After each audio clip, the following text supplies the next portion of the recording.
Hello guys, అందరూ ఎలా ఉన్నారు? Hope you all good. నేనైతే ఈరోజు బ్రేక్ఫాస్ట్ మిల్లెట్ ఇడ్లీ అనమాట. అసలు ఎలా ఉంటుందో అనుకున్నాను. ఈజీగా బ్రేక్ అవుతుంది. మామూలు ఇడ్లీ లాగే ఉంది అసలు చెప్పాలంటే. కాకపోతే కలర్ వచ్చి కొంచెం చేంజ్ అయి ఉంటుంది, బ్రౌన్ కలర్లా అనిపిస్తుంది అనమాట. ఎక్సెప్ట్ కలర్ అసలు ఇడ్లీ అయితే ఎక్సలెంట్ ఉంది.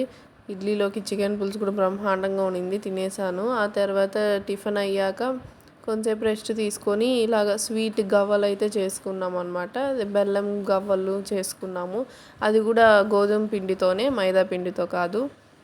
సో ఇలా హెల్తీ స్నాక్ అయితే చేసుకునేసి మధ్యాహ్నంకి అన్హెల్తీగా బిర్యానీ ఆర్డర్ పెట్టుకున్నాం అనమాట. అసలు ఏంటో చికెన్ బిర్యానీలు కూడా అసలు రేట్లు ఎక్కువ అయిపోతున్నాయి. 290 రూపీస్.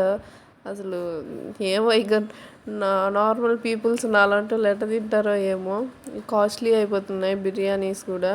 సో ఈవినింగ్ ఇలా నూడిల్స్ తినేసి ఇంకా కానిచ్చేసాను అనమాట.